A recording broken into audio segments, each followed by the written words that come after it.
Hallelujah. हम प्रार्थना करते हैं हमारे प्रेमी स्वर्गीय अनुग्रहकारी अच्छे और भले पिता, हम आपको धन्यवाद देते हैं परमेश्वर। अपनी आंखें आपकी ओर उठाते हैं परमेश्वर। संपूर्ण निर्भरता परमेश्वर हम आप पर रखते हैं, क्योंकि हम जानते हैं हमारी मदद, हमारी सहायता आपकी ओर से आती है। हमेशा संभालने वाले परमेश्वर हैं आप, हमेशा हमारी सुरक्षा करने वाले परमेश्वर हैं आप। अपने प्रेम, अपने आनंद, अपनी शांति में चलाने वाले परमेश्वर हैं आप। अपनी भरपूरी में चलाते हैं आप हमेशा हमें। इस सब कुछ के लिए हम सब आपको धन्यवाद देते हैं पिता। धन्यवाद आज के इस दिन के लिए, इस समय के लिए, इस फेलोशिप के लिए आपको धन्यवाद देते हैं परमेश्वर। आपकी महान उपस्थिति के लिए आपको धन्यवाद देते हैं पिता। आज अपने वचन के द्वारा परमेश्वर आप हमें धन्य करने जा रहे हैं, हम उसके लिए आपको धन्यवाद देते हैं परमेश्वर। हम जानते हैं परमेश्वर आपको हमारी फिक्र है, हमारी चिंता है, और आपका रेमा वर्ड, आपका रेमा वचन हर एक की जरूरत को पूरा करता है। और आज भी परमेश्वर आपका रेमा वर्ड यहाँ बैठे हर व्यक्ति की जरूरत को पूरा करेगा। कोई इंसान किसी इंसान की जरूरत पूरी नहीं कर सकता स्पिरिचुअली। परमेश्वर जब आप बात करते हैं, आप हमें संतुष्ट कर देते हैं। और आज भी परमेश्वर आप अपने लोगों से बात करने जा रहे हैं। मेरी भी आप मदद करें परमेश्वर। मैं आपकी ओर ताकती हूँ परमेश्वर। आप मुझ में से अपना मार्ग लेंगे, मुझ में से अपना रास्ता लेंगे परमेश्वर, और लोगों को मुझ में से होकर आप ब्लेस करेंगे। सब कुछ के लिए आपकी लीडिंग चाहते हैं। आप हमें लीड करें, गाइड करें परमेश्वर। और जो कुछ भी यहाँ आज हमारे बीच में आप करने जा रहे हैं, हम उसके लिए आपको धन्यवाद देते हैं परमेश्वर। Hallelujah, hallelujah. यीशु को देखूंगा मैं, यीशु है मददगार मेरा, यीशु है मददगार मेरा, मेरा मददगार यीशु है, मेरा मददगार यीशु है। जिसने ज़मीन और आसमां को बनाया, जिसने ज़मीन और आसमां को बनाया, यीशु को देखूंगा मैं, कौन है मददगार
हालेलुया। मैं कहीं और नहीं देखूंगा, मैं सिर्फ अपने यीशु की तरफ देखूंगा, क्योंकि मेरा मददगार यीशु है। जब मैं मुश्किल में हूं, जब जीवन में सामने चुनौतियां आ जाए, जब डर सताए, जब किसी भी तरह की कोई परेशानी, कोई उलझन आ जाए, जब डिप्रेशन दस्तक दे, मैं यीशु की ओर देखूंगा, क्योंकि यीशु मेरा मददगार है। यीशु जीवन की ज्योति है, और जब यीशु को हम पुकारते हैं, अंधकार वहां बना नहीं रहता। अंधकार को छोड़कर हमें जाना पड़ता है, इसीलिए यीशु को देखूंगा मैं। Hallelujah, hallelujah, hallelujah. यीशु हमारा मेहरबान प्रभु है, वो हमारा सच्चा और विश्वास योग्य प्रभु है। Hallelujah, hallelujah, hallelujah. प्रभु यीशु, हम आपको धन्यवाद देते हैं। यीशु धन्यवाद हमसे पूरे दिल से प्यार करने के लिए, हमारी मदद, हमारी सहायता करने के लिए, हमें समझने के लिए। हम यीशु दिल की गहराइयों से आपको धन्यवाद देते हैं। धन्यवाद यीशु, धन्यवाद प्रभु जी। मेरा यीशु मेरे पापा दे लई सूली चढ़ गया जे। मेरा यीशु मेरे पापा दे लई सूली चढ़ गया जे। मेरा यीशु मैं तो जिंदगियों ने पापी मेरी मुक्ति बन गया जे। मेरा यीशु मैं तो जिंदगियों ने पापी मेरी मुक्ति बन गया जे। मेरा यीशु मेरे पापा दे लई सूली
आमेन। अपने पिठ ते कोड़े खाए, हथी किल खुदवाए ने, सबनों बाहां दे विच भरिया जिन्ने जग ठुकराए ने।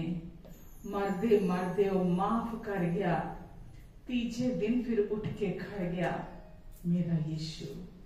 प्रभु यीशु हमारे सारे गुनाहों को अपने ऊपर ले लेने के लिए, हमारे गुनाहों की सजा, दोष, दंड और न्याय अपने दिल पर चुकाने के लिए यीशु हम आपको धन्यवाद देते हैं, आपको धन्यवाद देते हैं यीशु, आपकी महिमा करते हैं यीशु। आज आप हमारी जिंदगी है। जिसके पास यीशु है उसे और कुछ नहीं चाहिए, क्योंकि यीशु जहां है वहां पूरा स्वर्ग है। जहां यीशु है वहां सारी जरूरतें पूरी होती हैं। जिसके पास यीशु है उसे कुछ और नहीं चाहिए, कोई नहीं चाहिए। जिसके पास यीशु है वो सबसे धनी व्यक्ति है, सबसे धन्य व्यक्ति है, सबसे आशीषित व्यक्ति है। हालेलुया। यीशु के द्वारा आज हमारा पिता के साथ सुंदर रिश्ता बन गया है और आज हम उस रिश्ते को जीते हैं हर दिन। वो पिता और पुत्र का रिश्ता, सच में इससे सुंदर रिश्ता कोई हो ही नहीं सकता। हालेलुया। कुछ नहीं चाहिए पिता, एक तू ही तू चाहिए। कुछ नहीं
परमेश्वर, ये रिश्ता काफी है मुझे।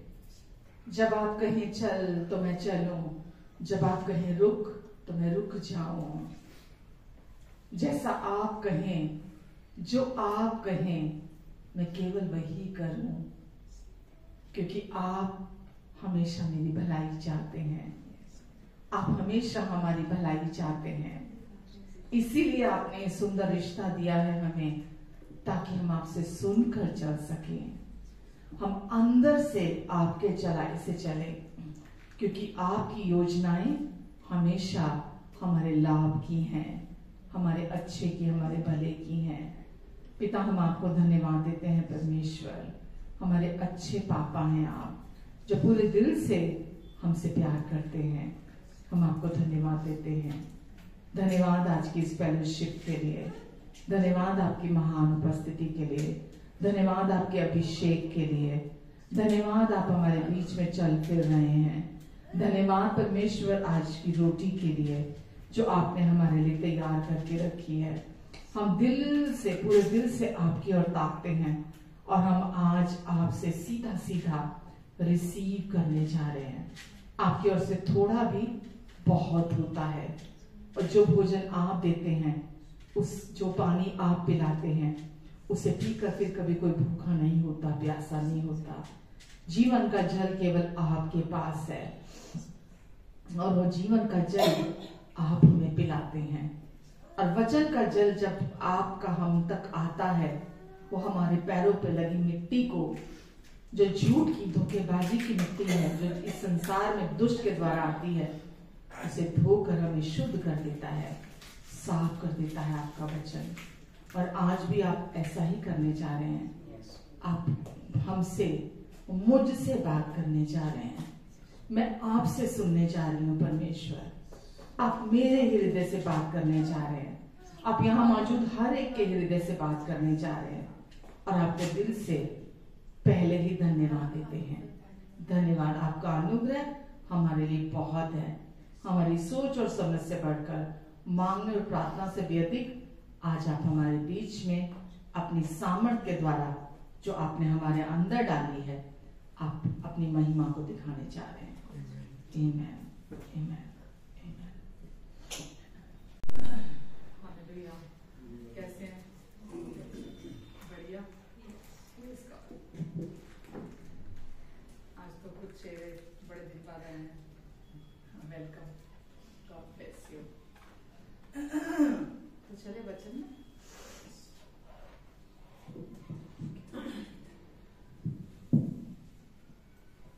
तो कुछ चीजें ऐसी हैं जो परमेश्वर कभी नहीं चाहते हैं हम अपने जीवन में एक्सपीरियंस करें। कुछ हम एज अ पेरेंट भी हम कभी नहीं चाहते बुरी चीजों को, खराब चीजों को, कि हमारे बच्चे अपने जीवन में एक्सपीरियंस करें। और हमारी भी हमेशा कोशिश रहती है कि हमारे बच्चे हमेशा सिक्योर्ड लाइफ, हेल्दी लाइफ, है ना, सक्सेस की लाइफ, हमेशा अच्छा जीवन जिए, कभी उनकी लाइफ में कोई प्रॉब्लम ना आए। तो ऐसे परमेश्वर भी हमारे अच्छे पिता हैं, और वो हमारे जीवन से चाहते हैं कि हम हमेशा उनकी ब्लेसिंग्स के नीचे चलें, और कभी भी वो चीजें जो वो नहीं चाहते हम अपने जीवन में एक्सपीरियंस करें। जैसा हम सब जानते हैं कि परमेश्वर ने प्रभु यीशु मसीह को भेजने के द्वारा हमारे जीवन में हमें बहुत सारी चीजों से छुटकारा दिया है, और जिन चीजों से उन्होंने हमें छुटकारा दे दिया है, वो नहीं चाहते कि हम उन चीजों में बने रहें या उन चीजों में आज भी चलें। तो इसीलिए हम हर संडे इकट्ठा होते हैं, हम वचन सुनते हैं, सुसमाचार सुनते हैं। हम ये जानते हैं कि परमेश्वर के पास अपने बच्चों के लिए केवल भलाई है। आमीन, केवल भलाई है। लेकिन एक कड़वा सच ये है कि इतने सालों तक हम लोग रिलीजन में रहे हैं, धर्म में फंसे रहे हैं, और इतना हमने सुन लिया धर्म को कि उन धार्मिक चीजों ने हमारे अंदर, हमारे दिल के अंदर इतना बुरा प्रभाव छोड़ा है कि हमारे अंदर ढीठ हो गए हैं, जिद्दी हो गए हैं हमारे अंदर सुन के। तो इसीलिए परमेश्वर चाहते हैं कि जब एक जगह वचन में लिखा है ना कि आज के दिन जब परमेश्वर का वचन तुम्हारे पास पहुंचता है, तो तुम अपने मनों को कठोर मत करो, अपने मनों को कठोर मत करो, बल्कि परमेश्वर के वचन के लिए अपने दिल को खोल कर रखो, उस वचन को अपने अंदर रिसीव करो। आमेन। तो परमेश्वर का वचन भी हम हर संडे इसीलिए सुनते हैं कि जो भी, ये मान के चलो, जो हमारे भीतर, हमारे मन में जो गंदे दाग धर्म ने दिए हैं, वचन उसको धो सके, अच्छी तरह उसे साफ कर सके हमारे अंदर से, और हम साफ साफ देख सके। जैसा कि जब दर्पण का धुंधलापन दूर हो जाता है, जो उस पर गंदगी है वो दूर हो जाती है, तो हम साफ साफ अपना चेहरा देख सकते हैं। लेकिन जब तक दर्पण गंदा है, आप कितना भी अपना मुंह धो लें, कितना भी मेकअप कर लें, कितना भी सज संवर ले, आपको कभी भी अपना चेहरा, हम कैसे अपने आप को देखते हैं, हम अच्छे लग रहे हैं कि हम अच्छे नहीं लग रहे, आईने में देखकर। अदरवाइज हम मेकअप करते हैं तो उल्टा सीधा मेकअप अगर हम करें और अगर आईना गंदा है, हमें पता ही नहीं चलेगा कि हमने उल्टा सीधा कुछ बाल बना लिए या उल्टा सीधा मेकअप कर लिया। लेकिन अगर दर्पण साफ है, धुंधला नहीं है, तो अगर हमारे बाल बिखरे हुए हैं, हम अगर हमारा चेहरा कुछ गड़बड़ है, सपोज किसी ने बिंदी लगाई तो टेढ़ी फेढ़ी लगा दी, ऊपर नीचे लगा दी, है ना, कुछ भी किया, तो आप साफ साफ देख सकते हैं और आप अपने आप को संवार सकते हैं। ऐसे ही परमेश्वर का सुसमाचार है। सुसमाचार की तरफ जब हम देखते हुए चलते हैं, तो जो भी धर्म ने हमारे अंदर गंदगी दी है, जो भी धुंधलापन आया है, जो भी हमारे अंदर गड़बड़ियां आई हैं, जब हम सुसमाचार के आईने में देखते हैं, तो वो हमें बता देता है कि ये चीज परमेश्वर की तरफ से नहीं है, ये चीज तुम्हारे लिए नहीं है ना, ये चीज को मतलब ये चीज को हम ना लें, मतलब हम अपने आप को ठीक कर लें, हम अपने आप को खूबसूरत बना लें उस चीज के द्वारा, क्योंकि जो आईने में हम दिखाएंगे, आईना वो हमें दिखाएगा, ठीक है ना। तो अगर आईना साफ है और हमारा चेहरा अगर गंदा है, तो वो हमें गंदा ही दिखाएगा। लेकिन वो इसीलिए दिखाता है ताकि हम उसमें करेक्शन कर लें, हम उस गंदगी को दूर कर लें। तो परमेश्वर का वचन भी ऐसा ही है। जब हम उसको सुनते हैं, तो जो चीजें भी परमेश्वर की तरफ से नहीं है हमारी जिंदगी में, वो वहां से परमेश्वर कहते हैं कि हम बुद्धिमान बने, समझदार बने, और हम उन चीजों को वहां से हटा दे जो हमारी खूबसूरती को खराब कर रही है। आमेन, आमेन। और परमेश्वर ने यीशु को भेजकर आज हमारे साथ बड़ा खूबसूरत रिश्ता बनाया है। पता नहीं आप लोग इस चीज को कितना समझते हैं कि आप आज यीशु के द्वारा, यीशु को भेजने का पर्पस ही, उद्देश्य ही परमेश्वर का ये था कि हम धर्म में ना फंसे रहे, किसी रिलीजन में ना फंसे रहे, बल्कि यीशु के द्वारा हम परमेश्वर को पिता के रूप में जाने। आपको पता है कि चाहे वो मूसा रहा है ना, या और दूसरे प्रॉफिट्स रहे हैं, तो परमेश्वर ने अपने आप को उन पर जाहिर किया प्रभु के रूप में, परमेश्वर के रूप में। लेकिन यीशु जब आए, परमेश्वर ने हमें हमारे समक्ष अपने आप को प्रभु और परमेश्वर के रूप में प्रकट नहीं किया। यीशु ने क्या बोला? परमेश्वर कौन है? हमारे पिता हैं। परमेश्वर कौन है? हमारे पिता हैं। और वो पिता और पुत्र का रिश्ता एंजॉय करने के लिए परमेश्वर ने अपने आप को हम पर प्रकट किया। तो हम हर दिन उस रिश्ते का आनंद उठाते हैं, पिता और पुत्र के रिश्ते का, जो यीशु के द्वारा परमेश्वर के साथ हमारा बना है। अब जैसा कि रोमियो में आपके साथ बहुत शेयर करती रहती हूँ, बहुत शेयर करती हूँ आपके साथ। और रोमियो 1:17 अगर हम देखते हैं, रोमियो 1:17 में 16-17 में लिखा है कि मैं सुसमाचार से नहीं लग जाता, क्योंकि वही तो मुझे मेरा सही रूप दिखाता है। सुसमाचार के द्वारा ही तो मैं अपनी सही तस्वीर देख सकता हूँ। सुसमाचार ही तो मुझे मेरी राइट इमेज, मेरी राइट पिक्चर बताता है कि मैं कौन हूं। तो इसीलिए मैं सुसमाचार से नहीं लग जाता, क्योंकि जो डिफरेंस आया है हमारी लाइफ में, वो सुसमाचार के थ्रू ही आया है। जो बदलाव आया है वो सुसमाचार के थ्रू आया है। तो मैं सुसमाचार से नहीं लग जाता, इसलिए कि मैं हर एक विश्वास करने वाले के लिए, कहिए हर एक विश्वास करने वाले के लिए। आप विश्वासी हैं? आमेन। हर एक विश्वास करने वाले के लिए, पहले तो यहूदी फिर यूनानी के लिए उद्धार के निमित्त परमेश्वर की सामर्थ है। उद्धार के निमित्त परमेश्वर की सामर्थ है। उद्धार शब्द आपको पता ही है, मैंने अभी कुछ समय पहले बताया, सोजो है ना, और इसको सोटेरिया भी कहा जाता है। उद्धार के निमित्त किसकी सामर्थ है? परमेश्वर की सामर्थ है। और उद्धार जो कि सोजो या सोटेरिया है, उसका अर्थ क्या है मालूम? हर एक विश्वास करने वाले के लिए उद्धार है, राइट। उद्धार के निमित्त परमेश्वर की सामर्थ है। तो उद्धार का मतलब क्या है?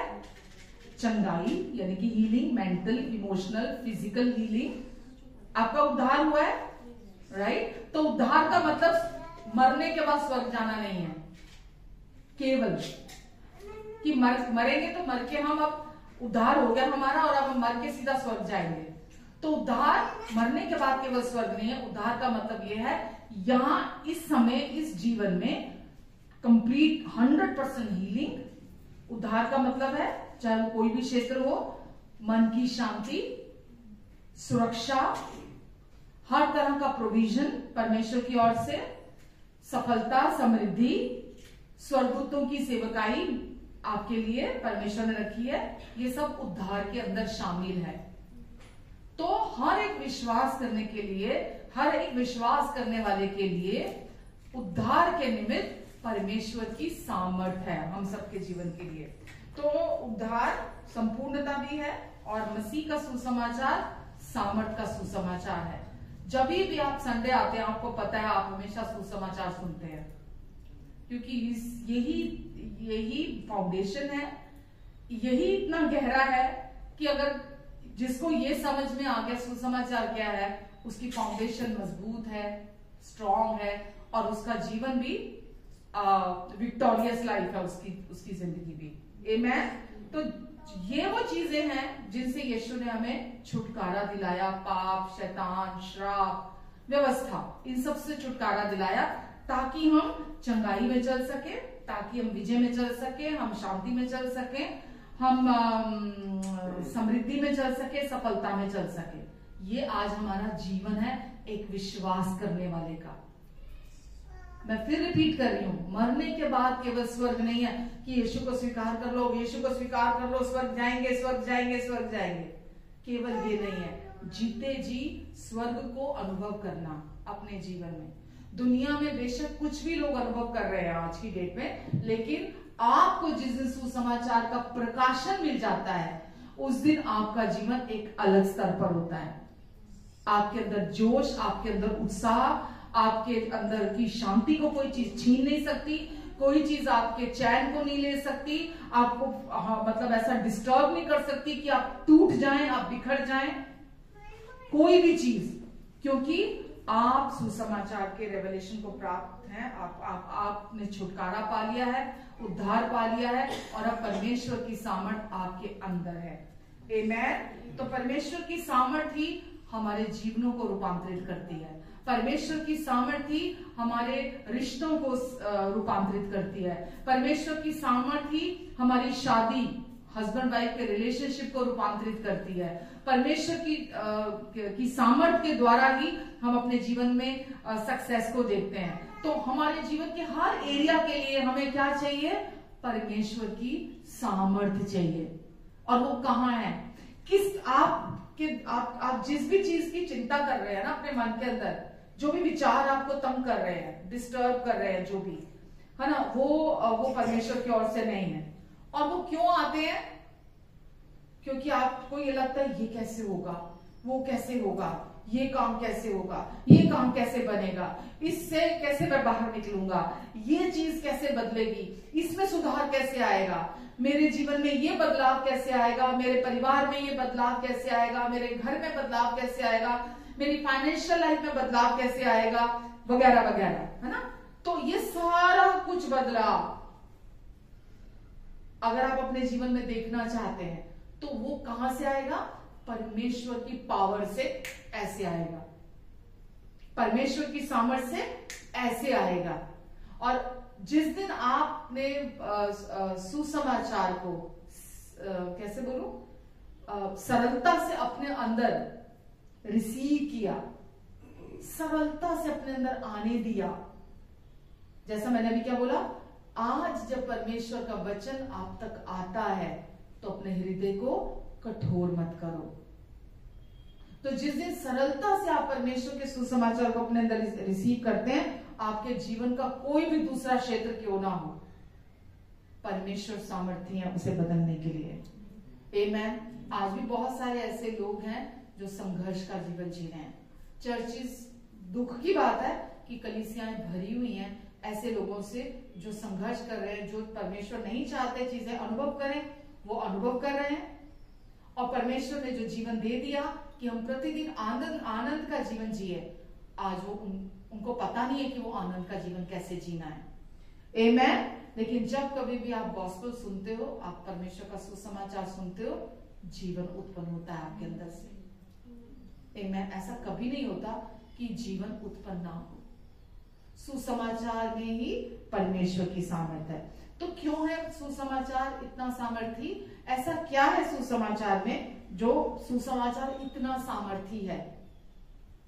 समझ रहे हैं आप? आगे पढ़ते हैं। क्यों है सुसमाचार इतना सामर्थी? क्या लिखा आगे? एक ही शब्द पढ़ो, एक पहला वर्ड पढ़ो। क्योंकि। क्यों है सुसमाचार इतना सामर्थी? क्योंकि उसमें क्या है? परमेश्वर की धार्मिकता है, इसीलिए वो इतना सामर्थी है। इसीलिए वो इतना सामर्थी है क्योंकि सुसमाचार में परमेश्वर की धार्मिकता है। मैं सामर्थ से भरी हुई हूँ परमेश्वर की। मेरा मतलब सबसे पसंदीदा है धार्मिकता। इस धार्मिकता के वचन ने, रेवलेशन ने मुझे पूरी तरह रूपांतरित कर दिया। वो क्या बोल रही थी मैं लास्ट वीक? कैटरपिलर से बटरफ्लाई बनाना। बहुत सालों तक कैटरपिलर रही, लेकिन राइचसनेस ने बटरफ्लाई बना दिया। आमेन। और बटरफ्लाई वापस दोबारा कोकन में नहीं जा सकती, है ही नहीं, वो लाइफ ही नहीं है उसके लिए। आमेन। तो क्यों सुसमाचार में कह सकते हैं परमेश्वर की सामर्थ है? क्योंकि उसमें परमेश्वर की धार्मिकता विश्वास से और विश्वास के लिए प्रकट होती है। जब परमेश्वर की धार्मिकता विश्वास से विश्वास के लिए प्रकट होती है, तो परमेश्वर की सामर्थ्य उस व्यक्ति के जीवन में काम करती है। तो ये आपके जीवन में हर कदम विश्वास से विश्वास किस पे? परमेश्वर की धार्मिकता पर। विश्वास से विश्वास किस पे? परमेश्वर की धार्मिकता पर। क्योंकि परमेश्वर की धार्मिकता ही परमेश्वर की सामर्थ को लेकर आती है। परमेश्वर की धार्मिकता ही सुसमाचार है जिस पर हमें विश्वास करना है। आमेन। हालेलुया। तो धार्मिकता का अर्थ क्या है? अगर हम धार्मिकता की भी, राइचियसनेस की भी अगर डेफिनेशन देखें, धार्मिकता का अर्थ है परमेश्वर के सम्मुख निर्दोष, निष्पाप, निष्कलंक खड़े होने की अवस्था, खड़ा होना। तो इस समय आप परमेश्वर के सम्मुख कैसे खड़े हैं? क्योंकि आपने यीशु पर विश्वास किया है, आपने प्रभु यीशु मसीह पर विश्वास किया। क्योंकि लिखा है हर एक विश्वास करने वाले के लिए सुसमाचार उद्धार कराने के लिए परमेश्वर की सामर्थ है। तो आप धार्मिकता का अर्थ, कोई आपसे पूछे क्या है धार्मिकता का अर्थ? है परमेश्वर के सम्मुख खड़ा होना। कोई अपने कर्मों से खड़ा नहीं हो सकता। आप विश्वास के द्वारा धर्मी बनाए गए हैं, परमेश्वर के सम्मुख लाकर खड़े कर दिए गए हैं। और इसको अगर दूसरे शब्दों में, सरल शब्द में कहूं तो इसका अर्थ है परमेश्वर के साथ रिलेशनशिप। किसी का अपनी कोशिशों से परमेश्वर के साथ रिलेशनशिप नहीं हो सकता, रिश्ता नहीं हो सकता। विश्वास के द्वारा परमेश्वर के साथ हमारा रिश्ता होता है। जिस दिन हमने यीशु पर विश्वास किया, परमेश्वर के साथ हमारा रिश्ता बन गया, जुड़ गया हमेशा के लिए। अब हम सुसमाचार को सुनते नहीं हैं, अज्ञानता में बने रहते हैं, इसीलिए हम उस रिश्ते का आनंद नहीं उठा पाते। या मैं ऐसे कहूं, जैसे मैंने अभी बोला कि धर्म ने इतना हमारे मन को कठोर बना दिया इतने सालों तक। वो कठोरता तब हमारे अंदर से जाती है जब हम परमेश्वर के वचन के अधीन खुद को लेकर आते हैं, हम्बल करते हैं। जैसे कि आज आप वचन सुन रहे हैं ना, जब आप वचन सुनकर अपने आप को हम्बल करते हैं। मरियम ने कैसे परमेश्वर का वचन सुना? बाइबल में लिखा है ना, मार्था और मरियम दो बहनें थी। यीशु जब आए उनके घर, तो मार्था तो किचन में लगी रही खाना बनाने, सेवा करने, और मरियम ने क्या चुना? ये क्या पोजीशन है, पोस्टर क्या है? ये यीशु के चरणों में बैठकर उसने वचन को सुनना चुना मरियम ने, यानी कि होल हार्टेडली, पूरे कान, पूरी आंखें, पूरा ध्यान वचन की तरफ। ये ह्यूमिलिटी को दिखाता है कि हम परमेश्वर के वचन को रिसीव करते हैं। मार्था किस पे विश्वास कर रही थी? अपने कामों पर विश्वास कर रही थी, इसीलिए वो कुड़कुड़ा रही थी, इसीलिए वो शिकायती हो रही थी कि क्या यीशु दिखता नहीं है, ये बैठी है महारानी तेरे पैरों में, और मैं कब से किचन में अकेली काम कर रही हूँ, मैं सबका खाना बना रही हूँ, मैं सबकी सेवा कर रही हूँ, लेकिन ये महारानी बैठी हुई है यहाँ पर सबके बीच में। यीशु ने क्या बोला? जहां कहीं भी सुसमाचार प्रचार किया जाएगा, इसने वो चुना है जो बड़ा है, जो उत्तम है, इसने वो भाग चुना है, इसने मेरे चरणों में बैठकर वचन सुनना चुना है। कुछ नहीं करना आज आपको और मुझे, सुसमाचार को प्राथमिकता देनी है। आमेन। सुसमाचार को अपने जीवन में प्राप्त, देखो संसार में रहते हो, पहले भी हमने बहुत कूड़ा भरा अपने अंदर, और आज भी हम यहां से वहां से बहुत ज्ञान इकट्ठा कर, ज्ञान कूड़ा है, हम यहां वहां से ज्ञान एकत्रित कर रहे हैं, वो पहले वाला ही नहीं निकला अंदर से, हम अभी और नया भर रहे हैं अपने अंदर। तो परमेश्वर क्या चाहते हैं आपके मेरे जीवन से? हम अगर अपने जीवन में बदलाव देखना चाहते हैं, परिवार में बदलाव देखना चाहते हैं, रिश्तों में बदलाव देखना चाहते हैं, शादी में बदलाव देखना चाहते हैं, फाइनेंशियल लाइफ में बदलाव देखना चाहते हैं, अपने स्पिरिचुअल लाइफ में बदलाव देखना चाहते हैं, तो हम क्या करें? सुसमाचार में परमेश्वर की सामर्थ्य है, हम परमेश्वर की सामर्थ्य को अपने जीवन में काम करने का अवसर देते हैं। और वो कैसे होगा? सुसमाचार को सुनने के द्वारा। आमेन। क्योंकि धार्मिकता के द्वारा परमेश्वर के साथ अब हमारा हमेशा के लिए रिश्ता है। धार्मिकता का समझ में आया? परमेश्वर के सम्मुख अब आप खड़े हैं इस समय स्वर्गीय स्थानों में भी। आप मरने के बाद नहीं खड़े होने वाले, आप इस समय भी उनके सम्मुख खड़े हुए हैं। स्पिरिचुअली ये काम हो चुका है, परमेश्वर ने पूरा कर दिया है। आप अपने आप को शरीर के अनुसार ही देखते रहते हैं, मैं अच्छा हूं, मैं बुरा हूं, मैं सही हूं, मैं नहीं हूं, मुझमें क्या क्या क्वालिटीज हैं, क्या नहीं है, मेरे पास क्या कैलिबर है, क्या नहीं है, मेरी एजुकेशन कितनी है, मैंने कितना पढ़ा है, कितना नहीं पढ़ा, मेरी क्या डेजिग्नेशन है, मैंने दुनिया में आके क्या प्राप्त किया, क्या नहीं प्राप्त किया, अभी मुझे क्या करना है, अभी मुझे क्या नहीं करना। परमेश्वर बोलते तुम मेरे सम्मुख स्वर्गीय स्थानों में मेरे सामने धर्मी ठहराकर पहले से ही खड़े कर दिए गए हो। सबसे ऊंचा स्थान, सबसे ऊंची डेजिग्नेशन आपको प्राप्त हो चुकी है। परमेश्वर ने आपको पहले अपनी धार्मिकता का गिफ्ट दिया और आपको स्वर्गीय स्थानों में बिठा दिया। हम आज भी यहाँ हॉरिजॉन्टली लड़ रहे हैं, लोगों से लड़ रहे हैं, पोजीशन के लिए लड़ रहे हैं, फेम के लिए लड़ रहे हैं, नाम के लिए लड़ रहे हैं, घरों में अपने आप को सही ठहराने के लिए लड़ रहे हैं। हॉरिजॉन्टली आज भी ऐसा हो रहा है, पर वर्टिकली परमेश्वर ने इस रिलेशनशिप को बिल्कुल अच्छा कर दिया, बिल्कुल ऐसा कर दिया जैसा कि आपका स्वर्ग जाने के बाद परमेश्वर के साथ रिश्ता होगा। आमेन। आप परमेश्वर के साथ एक कर दिए गए हैं और रिलेशनशिप में है आज भी। परमेश्वर ने आपको, आप चाहे कितना भी गलत चल लें, क्योंकि अब आप धर्मी संतान है परमेश्वर की, वो आपको कभी नहीं छोड़ते, वो अपना जीवन आपसे कभी अलग नहीं करते, वो आपसे कभी नाराज नहीं होते, वो आपसे कभी गुस्सा नहीं होते, वो अपनी ब्लेसिंग्स को आपके जीवन में आने से कभी नहीं रोकते। रीजन भी धर्मी सदा आशीषों के नीचे रहते हैं, क्योंकि अब आप परमेश्वर की धर्मी संतान हो, उनके बेटे और बेटियां हो। आमेन। अच्छा, अभी धार्मिकता कितने प्रकार की होती है, कितने तरह की होती है? धार्मिकता दो तरह की होती है। एक धार्मिकता वो होती है जो हम अपने व्यवस्था के कामों के द्वारा धर्मी बनने की कोशिशें करते हैं। दूसरी धार्मिकता कौन सी होती है? वो जो प्रभु यीशु मसीह पर विश्वास करने के द्वारा हमें प्राप्त होती है। आमेन। पहली धार्मिकता को आप अपने कार्यों के द्वारा, प्रयासों के द्वारा, कर्मों के द्वारा कमाने की कोशिश करते हो, पहली धार्मिकता को, ठीक है? वो मुफ्त में नहीं मिलती आपको, वो गिफ्ट में नहीं मिलती आपको, तो उसको मेंटेन भी आपको करना पड़ता है और उसको कमाना भी आपको पड़ता है। यदि पुराने व्यवस्था के अधीन अगर किसी को परमेश्वर के साथ रिश्ता बनाना होता था तो उसको क्या करना पड़ता था?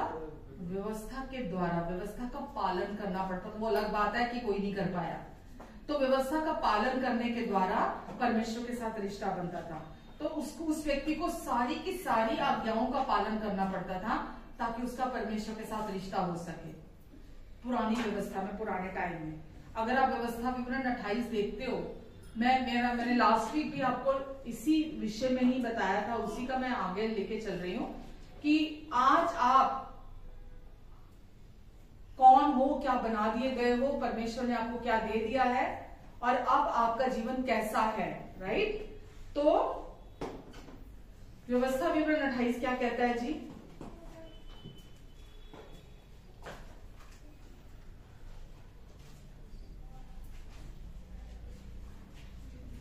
वैसे बताती हूँ मैं आपको, उसका पहली आयत क्या लिखी है व्यवस्था विवरण की? यदि तू अपने परमेश्वर यहोवा हाँ सब आज्ञा कितनी सब सब आज्ञा। आगे क्या लिखा है? जो मैं आज तुझे सुनाता हूं चौकसी से पूरी करने को चित्त लगाकर उसकी सुने तो वह तुझे पृथ्वी की सब जातियों में श्रेष्ठ करेगा। तो यहाँ कितनी आज्ञाएं लिखी हैं? सब। और मैं आपको पहले ही बता चुकी हूं, लोग सोचते हैं सिर्फ 10 आज्ञाएं हैं, 10 नहीं है। कितनी है? 613 सब। यदि तू इन सब आज्ञाओं को चित्त लगाकर पूरे दिल से, जो मैं आज तुझे बताता हूं, सुन के उसके अनुसार करता है, तो 1 से लेकर 14 तक, कितना?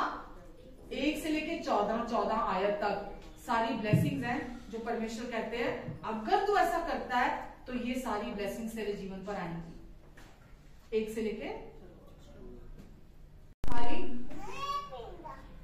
सारी बातों को जो मैं आज तुझे कहता हूं, अगर तू उनको पूरा करेगा तो तेरे जीवन पर ये 1 से लेके 14 तक सारी ब्लेसिंग्स आएंगी, ठीक है।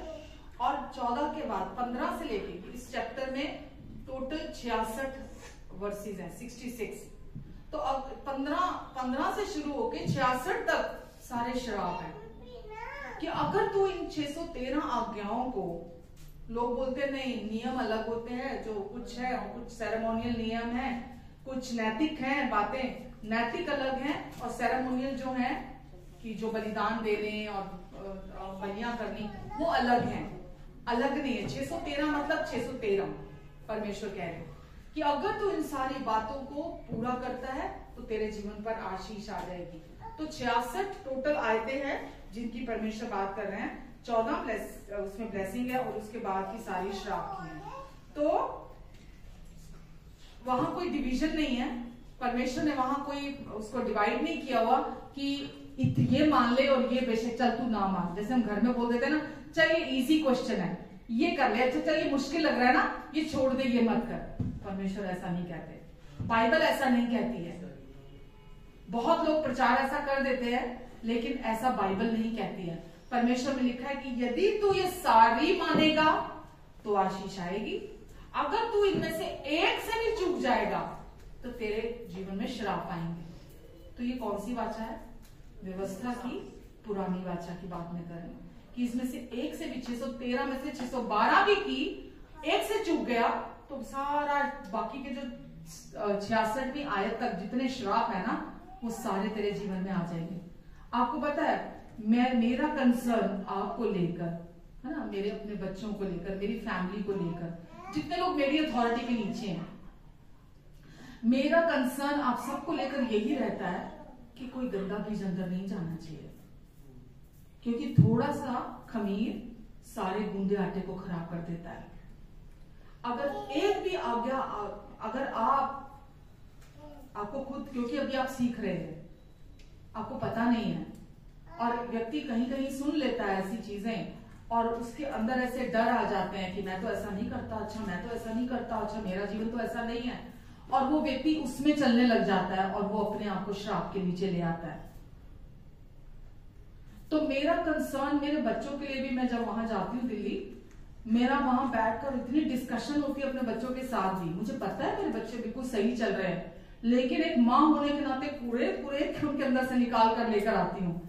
कुरेद कुरेद कर कि वो क्या विश्वास कर रहे हैं। हमेशा उसमें से मैं बड़ा प्राउड फील करती हूँ कि जो चीजें वो चल रहे हैं विश्वास में। मैं अभी लास्ट वीक बच्चों से बात हो रही थी तो मैं उनको ये बोल रही थी कि मेरे लिए सबसे बड़ा गिफ्ट है, मुझे कुछ नहीं चाहिए किसी से, मेरे बच्चों से भी कुछ नहीं चाहिए, मेरी कोई एक्सपेक्टेशन मेरे बच्चों से नहीं है। मेरे लिए इतना बड़ा गिफ्ट है कि मेरे बच्चे विश्वास में स्ट्रांगली चल रहे हैं, सही विश्वास में, वो आज सही वचन जानते हैं। मेरे लिए सबसे बड़ी ब्लेसिंग है, मेरे लिए सबसे बड़ा गिफ्ट है उनकी तरफ से कि एक कमजोर होता है तो दूसरा संभाल लेता है, वो कमजोर होता है तो दूसरा संभाल लेता है। अगर उनमें से एक भी वीक हो दोनों में से तो कौन संभालेगा? कैसे, कितना मुश्किल है। मतलब सब कुछ जैसा परमेश्वर चाहते हैं वैसा होना। तो आपके लिए भी मेरा यही कंसर्न रहता है कि आप लोग भी कहीं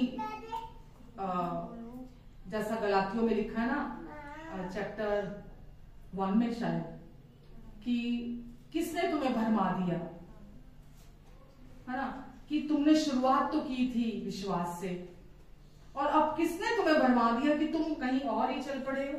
क्या एक बार पढ़ लेते हैं गलातियों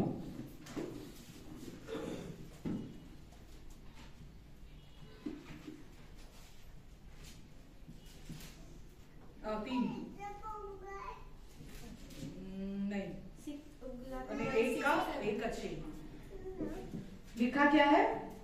मुझे आश्चर्य होता है कि जिसने तुम्हें मसीह के अनुग्रह में बुलाया उससे तुम इतनी जल्दी फिर कर और ही प्रकार के सुसमाचार की ओर झुकने लगे। जिसने तुम्हें मसीह के, पढ़ना जरा क्या लिखा आपकी बाइबल में, मसीह के अनुग्रह से बुलाया। जिसने तुम्हें मसीह के अनुग्रह में बुलाया, अनुग्रह में बुलाया, उससे तुम इतनी जल्दी फिर कर और ही प्रकार के सुसमाचार की ओर झुकने लगे। परंतु वह दूसरा सुसमाचार है ही नहीं। और पर बात यह है कि कितने ऐसे हैं जो तुम्हें घबरा देते हैं। सुसमाचार हमेशा गुड न्यूज है, वो खुशी देता है आपको, आनंदित करता है आपको, कॉन्फिडेंस लेकर आता है आपके अंदर।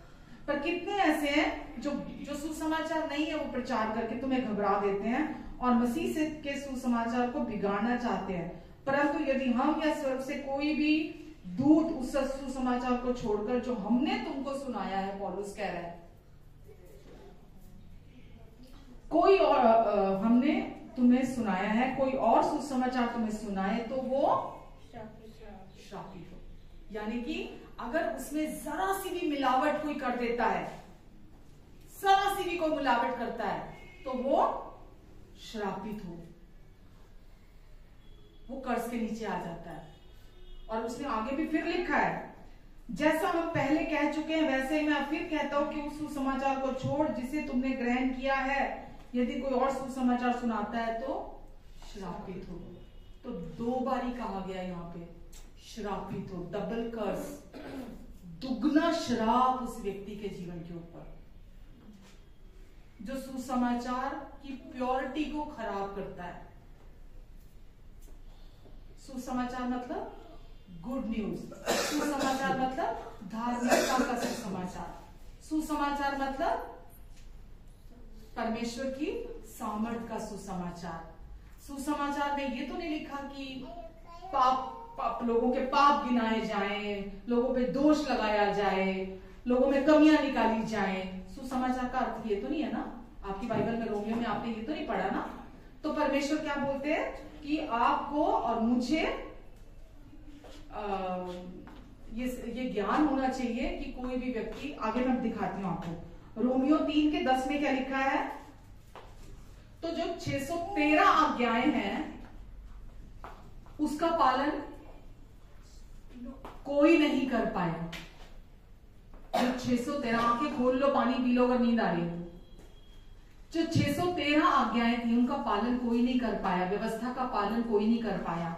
तो परमेश्वर को ये बोलना पड़ा क्या, जैसे लिखा है कि कोई धर्मी नहीं, एक भी नहीं। तो परमेश्वर ने समस्त मानव जाति की तरफ देखा तो परमेश्वर ने क्या बोला, कोई भी धर्मी नहीं, एक भी नहीं है जो व्यवस्था का पालन अपने कोशिशों से कर पाया। आमेन। कि वो ये कहे कि मैं व्यवस्था के द्वारा मैं धर्मी हूं। आमेन। तो व्यवस्था का उद्देश्य क्या था दिए जाने का? इसकी 19वीं आयत में लिखा है,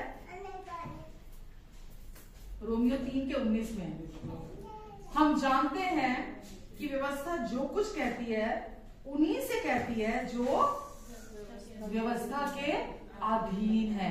व्यवस्था जो कुछ कहती है उन्हीं से कहती है जो व्यवस्था के अधीन है, इसलिए कि हर एक मुंह बंद किया जाए, हर एक मुंह बंद किया जाए। तो लिखा है व्यवस्था जो कुछ कहती है उन्हीं से कहती है जो व्यवस्था के अधीन है। तो कौन लोग थे व्यवस्था के अधीन? जिनको परमेश्वर ने व्यवस्था दी थी, जिनके लिए व्यवस्था दी गई थी। क्या व्यवस्था अन्य जातियों को दी गई थी? बिल्कुल भी नहीं। अन्य व्यवस्था दी गई थी यहूदियों को। व्यवस्था किसको दी गई थी? यहूदियों को दी गई थी। अगर आप पूरी बाइबल देखते हैं तो पूरी बाइबल में आपको कहीं नहीं मिलेगा कि व्यवस्था अन्य जाति को दी गई, कहीं पर भी आपको नहीं मिलेगा। केवल इजरायलियों को, यहूदियों को परमेश्वर ने व्यवस्था दी थी। इसीलिए आप और मैं, हम में से कोई भी व्यवस्था के अधीन नहीं है। क्यों दी थी? ताकि हर व्यक्ति स्वधार्मिकता के अंत में आ जाए। सेल्फ राइटियसनेस, जो खुद के कर्मों पर भरोसा करता है व्यक्ति, उसके अंत में आ जाए हर व्यक्ति। तो उनको दी गई ताकि वो स्वधार्मिकता के अंत पर आ जाए और हर व्यक्ति अपने अंदर गिल्टी हो, हर व्यक्ति अपने अंदर गिल्टी हो कि ये तो मैं नहीं कर सकता, अपने अंदर दोषी ठहरे। आमेन। तो परमेश्वर, आपको पता है कि जब इजरायली लोगों को मिस्र से निकाल कर लेकर आए थे तो अपने अनुग्रह से निकाल कर लेकर आए थे। और परमेश्वर जब उनको निकाल कर लेकर रास्ते में इतने अद्भुत काम किए, जिन चमत्कार परमेश्वर ने किए, वो सब कुछ परमेश्वर ने अपने अनुग्रह से किए। परमेश्वर ने उनको कुछ भी करने के लिए नहीं बोला, जाकर आप अपने बाइबल में पढ़ लेना। जब परमेश्वर उनको मिस्र से बाहर निकाल कर लेकर आए थे, सब कुछ को परमेश्वर ने अपनी कृपा से किया। उनको वहां पानी दिया, उनको वहां रोटी दी, मन्ना स्वर्ग से आया, है ना, उनके लिए मांस का प्रबंध किया। परमेश्वर ने उनको जो भी चाहिए था, परमेश्वर ने उनको वहां मुहैया कराया। परमेश्वर उनसे कुछ नहीं चाहते थे, केवल ये कि वो परमेश्वर पर भरोसा रखें, परमेश्वर पर विश्वास करें कि वो हमारे साथ हैं, उनको हमारा ख्याल है, उनको हमारा ध्यान है और वो हमारी सारी जरूरतें पूरी करेंगे। आमेन। तो परमेश्वर जबकि उनके लिए इतना कुछ किया, फिर भी बाइबल कहती है कि वो लोग परमेश्वर के ऊपर शिकायती हो रहे थे, कुड़कुड़ा रहे थे, है ना। वो लोग खुश नहीं थे कि तू हमें मिस्र से इसलिए निकाल कर ले आया, हमें वहां तो खीरे मिलते थे खाने के लिए, हमें वहां तो ये मिलता था, हमें तो वहां वो मिलता था खाने के लिए, यहाँ तो ये नहीं है, यहाँ तो वो नहीं है। वो वहां शिकायत कर रहे थे, लेकिन परमेश्वर ने एक बार भी उन पर गुस्सा नहीं किया और परमेश्वर ने उनको हर चीज प्रोवाइड कराई। आमेन। ना उनको दंड दिया परमेश्वर ने, कोई सजा नहीं दी। आप जाकर बाइबल पढ़ सकते हैं, एक भी वहां वचन नहीं है जहां लिखा हो कि वो लोग कुड़कुड़ा रहे थे, शिकायत कर रहे थे, इसलिए परमेश्वर ने उनको दंड दिया। आमेन। और मिस्र से लेकर सिनाई पर्वत तक एक भी व्यक्ति नहीं मरा। कितने साल लगे थे उनको पहुंचने में? और एक भी मौत नहीं हुई पूरे रास्ते में, एक भी मृत्यु नहीं हुई, क्योंकि वो परमेश्वर के अनुग्रह के नीचे थे। जैसे आज हम परमेश्वर के अनुग्रह के नीचे, ऐसे वो उस समय पे व्यवस्था दिए जाने से पहले वो लोग सब अनुग्रह के नीचे थे। आमेन। तो जैसे वो सिनाई पर्वत पर पहुंचते हैं तो उन्होंने परमेश्वर से कहा कि परमेश्वर ने वहां व्यवस्था दी। उन्होंने कहा तू जो कुछ भी हमें कहेगा करने के लिए हम वो करेंगे। जो कुछ भी परमेश्वर से उन्होंने चीख के बड़े जोर से कहा, जो कुछ भी तुम मुझे कहता है हम वो सब करेंगे। वो वहां भूल गए कि परमेश्वर अपनी दया से हमें यहाँ लेकर आए हैं, है ना। वो 40 साल परमेश्वर उनके साथ थे। वहां पर वो किस पर भरोसा कर रहे थे? अपनी स्ट्रेंथ पर, अपनी कोशिशों पर, अपने प्रयासों पर विश्वास कर रहे थे कि हाँ, जो कुछ परमेश्वर हमें कह रहा है, जो भी आज्ञाएं वो हमें दे रहा है, हम वो सब करेंगे। जबकि उनको क्या करना चाहिए था कि नहीं, परमेश्वर बिना आपके हम कुछ नहीं कर सकते। यही थी सेल्फ राइचियसनेस। परमेश्वर बिना आपकी मदद के हम कुछ नहीं कर सकते। आज भी परमेश्वर आपके और मेरे जीवन से क्या चाहते हैं? परमेश्वर का फेवर हमें लेकर चलना चाहता है। परमेश्वर की कृपा हमें लेकर चलना चाहती है। परमेश्वर अपना, जैसे परमेश्वर ने अपनी कृपा मिस्रियों को इजराइलियों को दिखाई, जब उनको मिस्र से निकाल कर लेकर आए थे, उन्हें किसी चीज की कमी घटी नहीं होने दी। स्वर्ग से मन्ना बरसाया लाखों लोगों के लिए, लाखों लोगों का पेट भरा, उसके बाद भी मन्ना बच जाता था। और आज हम सोचते हैं मेरे लिए परमेश्वर के पास नहीं है, मेरे लिए नहीं है, पता नहीं क्यों नहीं है। सबके जीवन में तो काम हो रहा है, मेरे जीवन में काम क्यों नहीं हो रहा? देखो वो कितना आशीषित है, देखो वो कितना आशीषित, वो बुरा है, मैं तो अच्छा हूँ, वो बुरा है, फिर भी उसके जीवन में इतनी ब्लेसिंग्स है। पता नहीं अच्छे लोगों के साथ बुरा क्यों होता है। दुनिया बुरी है, मैं तो अच्छा हूँ, सारी दुनिया खराब है, देखो वो भी खराब, उसमें ये कमी, उसमें ये कमी, उसमें ये कमी, वो ये नहीं कर, मैं तो इस तरफ, इस क्षेत्र में अच्छा हूँ, वो तो नहीं अच्छा है, मैं तो इस क्षेत्र में भी अच्छा हूँ, वो तो अच्छा नहीं है, लेकिन देखो उसका जीवन कितना आशीषित है। हम तुलना ही करते रह जाते हैं लोगों को, जबकि परमेश्वर क्या कहते हैं? हम उनकी भलाई की तरफ देखें, हम उनके फेवर की तरफ देखें, हम उनके प्यार पर भरोसा रखें कि वो मेरे लिए हमेशा भलाई को दिखाएंगे और मुझे कभी कोई कमी घटी नहीं होगी, मेरी सारी आवश्यकताएं पूरी होंगी। जैसी परमेश्वर ने इजरायलियों की 40 साल जंगल में पूरी की, हर जरूरत पूरी की, परमेश्वर मेरी हर जरूरत पूरी करेंगे। मेरे घर की, परिवार की, मेरे बच्चों की, मेरी हेल्थ है, चाहे मैंने क्या बोला, एक भी बंदा नहीं मरा 40 साल, यानी कि कोई बीमार नहीं हुआ होगा, तभी तो नहीं मरा ना, बीमारी के पास के द्वारा ही तो लोग मरते हैं ना। तो एक भी मौत नहीं हुई, यानी कि कोई बीमार भी नहीं हुआ होगा, सब परमेश्वर के फेवर के नीचे रहे। तो परमेश्वर आज भी हमारे जीवन से क्या चाहते हैं कि हम परमेश्वर के फेवर के नीचे बने रहना चुने। आमेन। और वचन में लिखा है, जिस दिन व्यवस्था दी गई, जिस दिन व्यवस्था दी गई, वहां 3000 लोग उस दिन मर गए। 3000 लोग वहां मर गए जिस दिन व्यवस्था दी गई। वो बात और है, जिस दिन नई वाचा एस्टैब्लिश की गई, प्रेरितों की पुस्तक में लिखा है, उस दिन, जिस दिन पवित्र आत्मा उतरा, उस दिन 3000 लोग बचाए गए। तो परमेश्वर ने यीशु को क्यों भेजा हमारे जीवन से, परमेश्वर ने व्यवस्था क्यों दी थी? व्यवस्था इसलिए दी गई थी स्वधार्मिकता को, के घमंड को तोड़ने के लिए। वो जो लोग कह रहे थे ना, हम सब करेंगे, तू बता हमें क्या करना है, हम सब करेंगे, हम कर सकते हैं वो सब कुछ। परमेश्वर बोलो, अच्छा कर सकते हो, चलो देखते हैं तुम कर सकते हो मेरे बिना। तो 40 साल के फेवर को भूल गए परमेश्वर के, परमेश्वर को बोलते हम सब कर सकते हैं। तो परमेश्वर ने बोला चलो ठीक है, देखते हैं। और व्यवस्था दी गई थी स्वधार्मिकता के घमंड को तोड़ने के लिए। किस लिए दी गई थी? सेल्फ राइचियसनेस की जो स्पिरिट थी ना, जो काम कर रही थी लोगों के अंदर, उस घमंड की स्पिरिट को ब्रेक करने के लिए, कि लोग बोलें कि नहीं, बिना परमेश्वर के वो फेवर नहीं है, बिना परमेश्वर के हम हमारी जिंदगी में हम वो नहीं देख सकते। हम अपनी कोशिशों से कितना छलांग मार लेंगे। मैं कई बार आपको बोलती हूँ ना कि ये छत है, सपोज मैं हूँ, मेरी हाइट का मैं हूँ, मैं छलांग मार रही हूँ, मैं नहीं छू सकती। मैं किसी 6 फीट के बंदे को बुलाती हूँ, चल तू आ जा, तेरी हाइट है, तू उसको छू ले। वो कहता मैं नहीं छू सकता। मैं 7 फीट वाले को बुलाती हूँ कि चल तू, छत की ऊंचाई इतनी है कि नहीं छू सकते भाई, हम नहीं छू सकते। हम अपनी कोशिशों से परमेश्वर के साथ रिश्ता नहीं बना सकते। हम अपनी कोशिशों से परमेश्वर के साथ परमेश्वर के फेवर को प्राप्त नहीं कर सकते अपने एफर्ट से, क्योंकि बाइबल में लिखा है व्यवस्था अनुग्रह को नलीफाई कर देती है। व्यवस्था रोमियो 4 में लिखा है अनुग्रह को खराब कर देती, व्यर्थ कर देती है।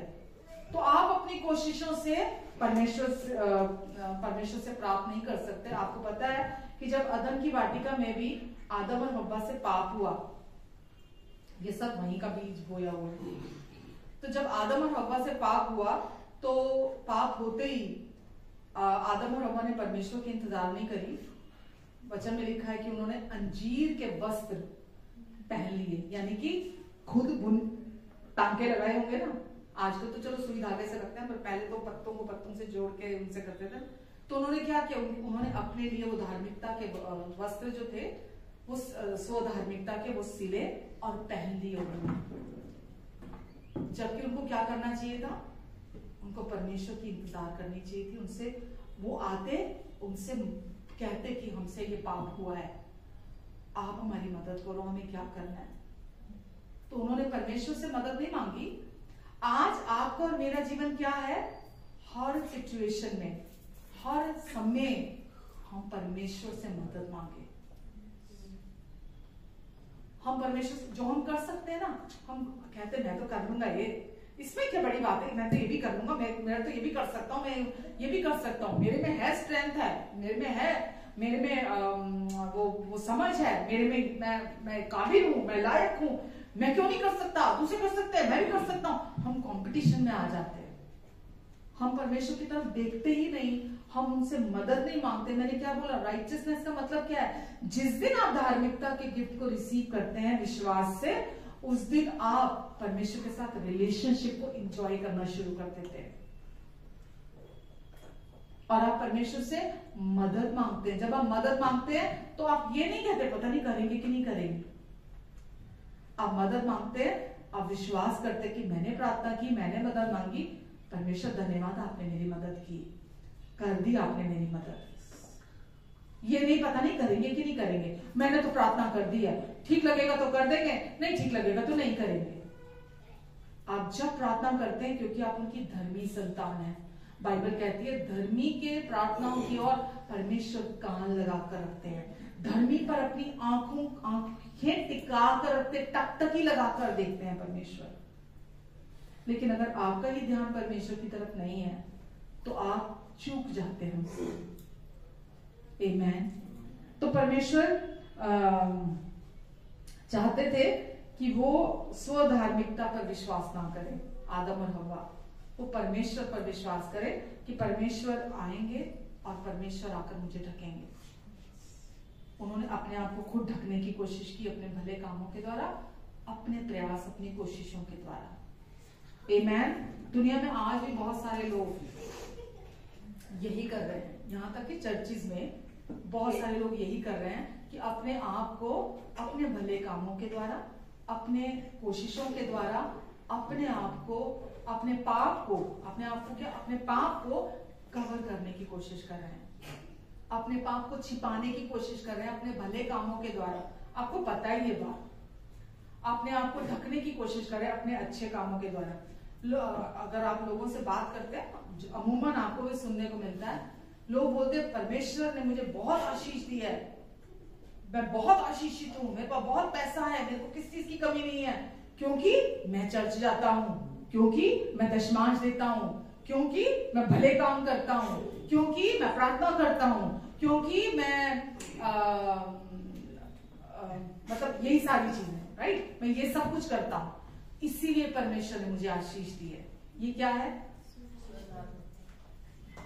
मैं तभी आपको बोलती हूँ ना कि आप ये सोचे मैं ये कुछ करूंगा और मैं इसको कमा लूंगा, परमेश्वर के फेवर को कमा लूंगा, परमेश्वर के साथ रिश्ते को कमा लूंगा।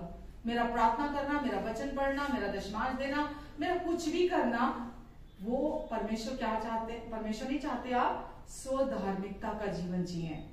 आमेन, आमेन। तो लोग उपवास भी आज करते हैं ना कि परमेश्वर उनको ब्लेस करे। लोग बोलते हैं मैं पवित्र जीवन जीता हूं, इसीलिए परमेश्वर मुझे ब्लेस कर रहे हैं। बिना यीशु के हम कुछ नहीं कर सकते। आमेन।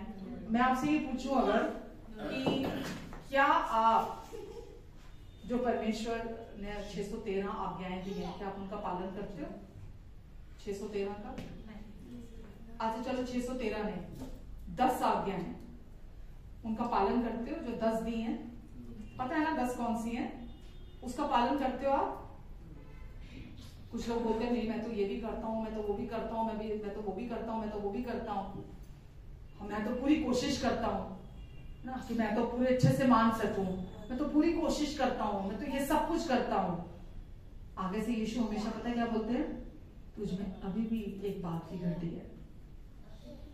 अभी भी आप बोले मैं तो उपवास रखता हूँ यीशु, मैं तो दशमांश देता हूँ यीशु, मैं तो पवित्र जीवन जीता हूँ यीशु, मैं तो भले काम करता हूँ, हमेशा हमेशा अच्छे काम करता हूँ, मैं तो बड़ा अच्छा इंसान हूँ, मैं तो बहुत भला इंसान हूँ यीशु, मैं तो देखो कितने कितने घंटे प्रार्थना करता हूँ, मैं तो चर्च भी आता हूँ यीशु, मुझे ब्लेस करो, मुझे आशीष दो, मैं तो बहुत अच्छा इंसान हूँ। यीशु क्या बोलते हैं, तुझ में अभी भी एक बात की घटी है। क्या? तू अभी भी स्वधर्मी है, तू अभी भी सेल्फ राइचस है, तू अपनी कोशिशों से, अपने प्रयास से फेवर कमाने की कोशिश कर रहा है,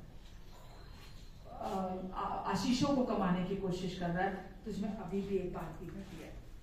आमेन। कोई अपनी कोशिशों से पवित्र जीवन नहीं जी सकता, कोई अपने कोशिशों से 10 आज्ञाओं का पालन भी नहीं कर सकता। 613 तो भूल जाओ। और जो खुद नहीं कर सकते वही हम लोगों को सिखाते रहते हैं। मालूम, मैंने कभी भी व्यवस्था के अगेंस्ट प्रचार नहीं किया, कभी भी नहीं किया। मैं हमेशा ये बोलती हूँ, हम व्यवस्था के अधीन नहीं है। आपने यही सुना मेरे मुंह से हमेशा। मैं व्यवस्था के खिलाफ नहीं हूं, पर मैं ये कहती हूँ कि हम व्यवस्था के अधीन अब नहीं है। Hallelujah, hallelujah. तो अगर आप व्यवस्था के अधीन होना चाहते हैं तो मैं आपको सपोर्ट करती हूँ, ठीक है। अगर कोई व्यक्ति व्यवस्था के अधीन रहना चाहता है, मैं उसके खिलाफ नहीं हूं, लेकिन अगर आप व्यवस्था के अधीन रहना चाहते हैं और आप लोगों को भी चलाना चाहते हैं, ठीक है, तो अगर ऐसे लोगों से पूछा जाए कि क्या आप व्यवस्था का पालन करते हो पूरी तरह से, आगे से जवाब क्या सुनने को मिलता है? जो प्रचार करते हैं, हम कोशिश तो पूरी करते हैं ना, हमारा काम क्या है? पूरी कोशिश करना। हम पूरी कोशिश करते हैं व्यवस्था का पालन करने की, जितना कर पाते हैं हम करते हैं, जितना हमसे हो पाता हम करते हैं। हम पवित्र जीवन जीने की भी कोशिश करते हैं, भले काम करने की भी कोशिश करते हैं, हम ये भी कोशिश करते हैं, वो भी कोशिश करते हैं। पर जैसा आप सोचते हैं, बाइबल ऐसा नहीं कहती है। बाइबल ये नहीं कहती है कि आप जहां से आपको अच्छा लगता है आप मान लो, जहां से आपको अच्छा नहीं लगता आप मत मानो। वचन ऐसा कहीं नहीं कहता। वचन कहता है या तो 613 की 613 मानो, और अगर एक से भी चूक गए तो पूरे से चूक जाओगे। मालूम, यीशु ने अगर नफरत की है या गुस्सा किया है, किसको किया मालूम? कपटी लोगों को, हिपोक्रेट्स को बहुत डांटा है, बहुत झिड़का है। आप पढ़ेंगे, अगर गॉस्पेल्स पढ़ेंगे, उसमें आपको पढ़ने को मिलेगा, वहां लिखा है ना, फरीसी लोग बड़ा बोस्ट करते थे अपने पर कि वो तो व्यवस्था बहुत जानते हैं। तो यीशु का सामना एक दिन उनसे हुआ। यीशु ने क्या बोला? तुमने सुना तो होगा, तुम जानते हो, लिखा है कि तुम व्यभिचार ना करना, और तुम बोस्ट करते हो कि मैं नहीं करता व्यभिचार। लेकिन यदि तुमने किसी स्त्री को अपने विचारों में, अपनी सोचों में नग्न देख लिया, उसकी गंदी तस्वीर देख ली, उस पर कुदृष्टि डाली तुमने, तो इसका क्या मतलब है? तुमने कर दिया, व्यभिचार कर दिया। तो यीशु उनको क्या दिखा रहे थे? कोई व्यक्ति ऐसा, मतलब कभी कभी यीशु को ऐसे लोगों का सामना ऐसी बातों से करना पड़ता था जो अपने पे बहुत बोस्ट करते थे, व्यवस्था पे बड़ा घमंड करते थे।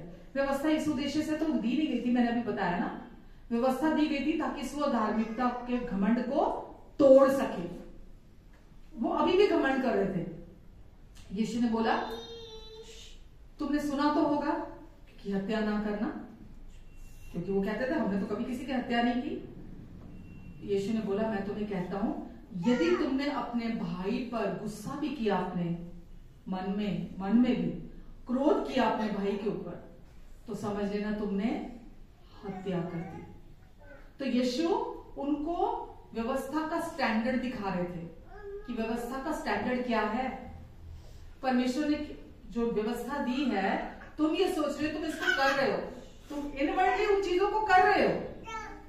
बाहर से तुम सेल्फ कंट्रोल से वो चीजें नहीं कर रहे, पर इनवर्टली कर रहे हो। आज दुनिया में क्या हो रहा है, जो बाहर से कर रहे हैं गलत चीजें, या कह लो कि हालात के मारे हैं, मजबूर हैं, फंसे हुए हैं, लोग उनके प्रति जजमेंटल होते हैं, लोग उन पर उंगलियां उठाते हैं कि ये हत्यारा है, ये व्यभिचारी है, ये फला है, ये ढिमका है।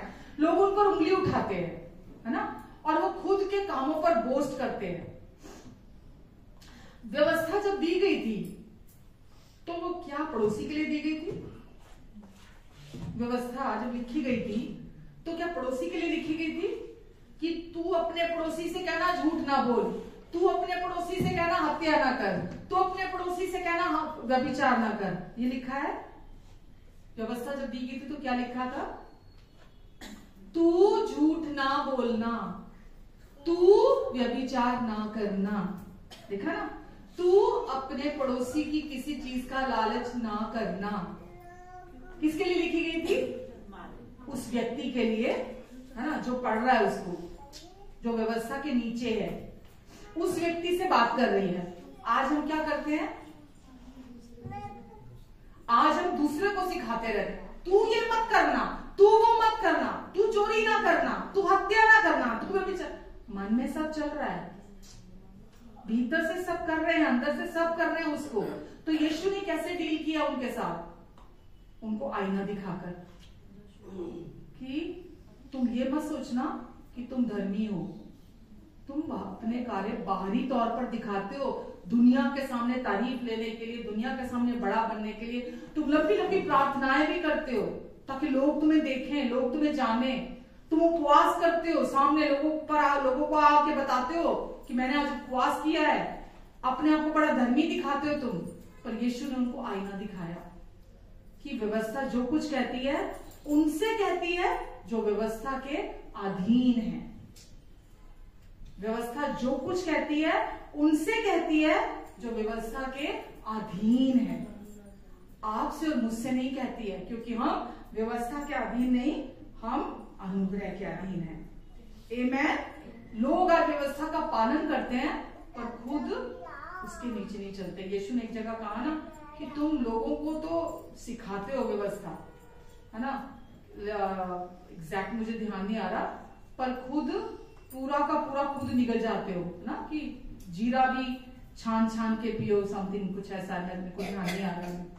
तो यीशु कहता तुम खुद तो जरा सा भी भार नहीं उठा सकते, खुद तो वो जीवन नहीं जीते हो, और लोगों को तुम दबाते हो कि तुम ये करो, तुम वो करो, तुम वो करो।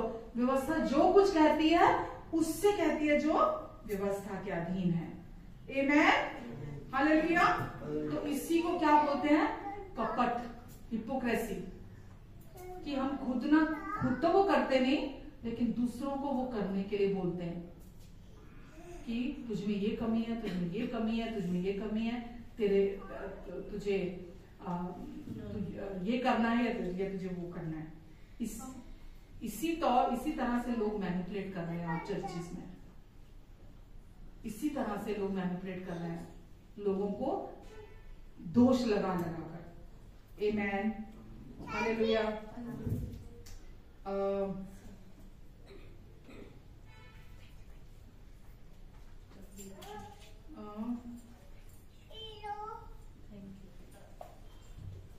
रोमियो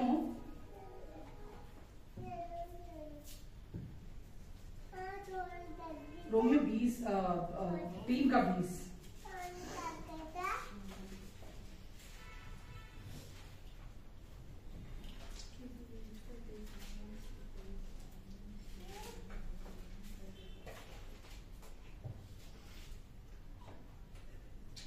क्या लिखा है? क्योंकि व्यवस्था के कामों से कोई प्राणी उसके सामने धर्मी नहीं ठहरेगा। व्यवस्था के कामों से कोई भी प्राणी परमेश्वर के सामने धर्मी नहीं ठहरेगा, ये वचन कह रहा है। आगे, इसलिए कि व्यवस्था के द्वारा पाप की पहचान होती है। इसलिए कि व्यवस्था के द्वारा पाप की पहचान होती है। क्योंकि व्यवस्था इंसान को बताती है चोरी ना करना पाप है, झूठ ना बोलना पाप है। जब तक व्यवस्था नहीं दी गई थी लोगों को पता नहीं था, उनके अंदर ये कीड़ा लगा हुआ है जो आदम से चला आ रहा था पाप का, और लोग अपने आप को बड़ा स्वधर्मी समझ रहे थे, बहुत महान समझ रहे थे लोग अपने आप को। उनको अपने अंदर के रोग, अपने अंदर की पाप की बीमारी के बारे में पता नहीं था। तो परमेश्वर उनको दिखाना चाहते थे कि पहले तो ये पहचाने कि इनके अंदर वो पाप का रोग है, इनको उससे छुटकारा चाहिए, क्योंकि वो जानते नहीं थे, इस वजह से वो अपने कर्मों पे बड़ा बोस्ट कर रहे थे।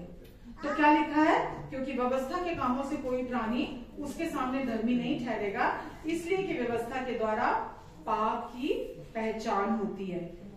आगे क्या लिखा है, परंतु अब, ठीक है, व्यवस्था की बात पहले थी, परंतु अब व्यवस्था से अलग, ठीक है, अब व्यवस्था से अलग परमेश्वर की वह धार्मिकता प्रकट हुई है जिसकी गवाही व्यवस्था और भविष्यवक्ता देते हैं, अर्थात परमेश्वर की वह धार्मिकता जो यीशु मसीह पर विश्वास करने से सब विश्वास करने वालों के लिए है, क्योंकि कुछ भेद नहीं है। तो अब परमेश्वर क्या बोल रहे हैं, वो जो पुरानी व्यवस्था थी, जो मांग करती थी धार्मिकता की, जो मनुष्य को चाहती थी कि वो अपने कोशिशों से उन 613 आज्ञाओं का पालन करे, परमेश्वर क्या बोल रहे हैं, अब वो परमेश्वर ने उसको उससे अलग, परंतु व्यवस्था से अलग परमेश्वर की धार्मिकता हमारे लिए प्रकट हुई है, हो चुकी है, ये होने नहीं जा रही है, प्रकट हो गई है। जब मैं ये पढ़ रही थी, सवेरे आए थे, तो परमेश्वर ने मुझे ध्यान दिलाया कि जब 2000 का नोट बंद हुआ था, बड़े जोरों शोरों से चल रहा था, लोगों ने बड़ी स्टोरेज करी हुई थी अपने घरों में, गोदाम भरे पड़े थे 2-2 हजार के नोट के, यही उनका जीवन चलाएगा, यही उनको संभालेगा, है ना। वो 2-2 हजार की खूब अंदर गड्डियां रखी हुई थी। लेकिन क्या हुआ, मोदी जी ने ऐलान कर दिया कि अब ये 2000 का नोट नहीं चलेगा, जिसके पास है इस तारीख तक खत्म कर दो, क्योंकि इसके बाद ये वैलिड नहीं रहेगा। ऐसे ही हुआ था ना। उसके बाद क्या हुआ, आप 2000 का नोट लेकर जाओगे कुछ खरीदने के लिए, तो क्या होगा, वो नहीं चलेगा, क्योंकि वो खत्म हो चुका है ना, अभी वो इनवैलिड है अभी। तो परमेश्वर ने भी हमारे साथ क्या किया, व्यवस्था जब तक चल रही थी, राइट, तब तक लोग उसका पालन कर रहे थे अभी, परंतु अब आप व्यवस्था के अधीन नहीं है, व्यवस्था से अलग परमेश्वर की धार्मिकता हमारे लिए प्रकट हुई है, जिसकी गवाही व्यवस्था और भविष्यवक्ता देते हैं, अर्थात परमेश्वर की वो धार्मिकता जो यीशु मसीह पर विश्वास करने से सब विश्वास करने वालों के लिए है। सब, जो रोमियो 1 में भी हमने पढ़ा, सब विश्वास करने वालों के लिए है। तो अभी जैसे वो 2000 का नोट खत्म हो गया, आपके लिए नहीं है, अब उसका आपको कोई लाभ नहीं है, ऐसी व्यवस्था को आप कितना भी अपने कार्यों से कोशिश करते रहें, बाइबल कह रही है, मैं नहीं कह रही, कि व्यवस्था के कामों से कोई भी व्यक्ति धर्मी नहीं ठहर सकता। यानी कि 2000 का नोट अगर आप लेकर जाओगे, आपको कुछ नहीं मिलने वाला, क्योंकि वो वैलिड नहीं है। क्योंकि वो वैलिड, व्यवस्था मतलब हमारे खुद की कोशिशें, हमारी स्वधार्मिकता, परमेश्वर से अलग अपने भले कामों के द्वारा, अपनी कोशिशों के द्वारा कुछ पाने की कोशिशें करना, परमेश्वर से अलग। तो आज आप व्यवस्था के अधीन नहीं, आप अनुग्रह के अधीन है। गलातियों 3 निकालना,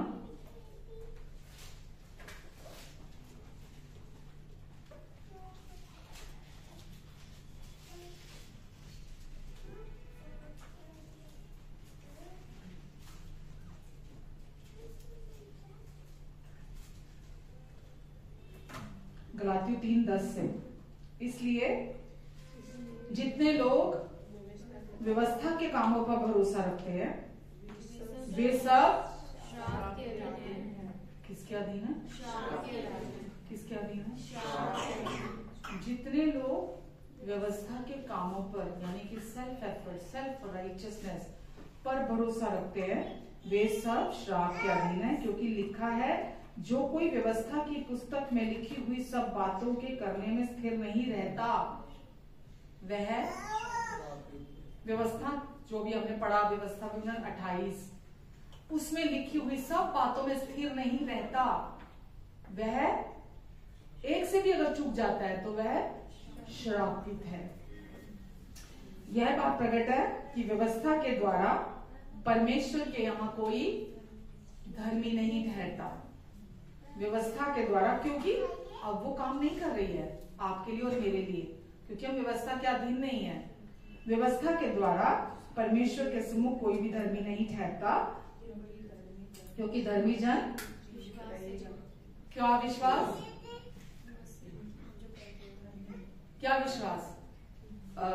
यह विश्वास कि परमेश्वर अधर्मी को धर्मी बनाने वाला परमेश्वर है।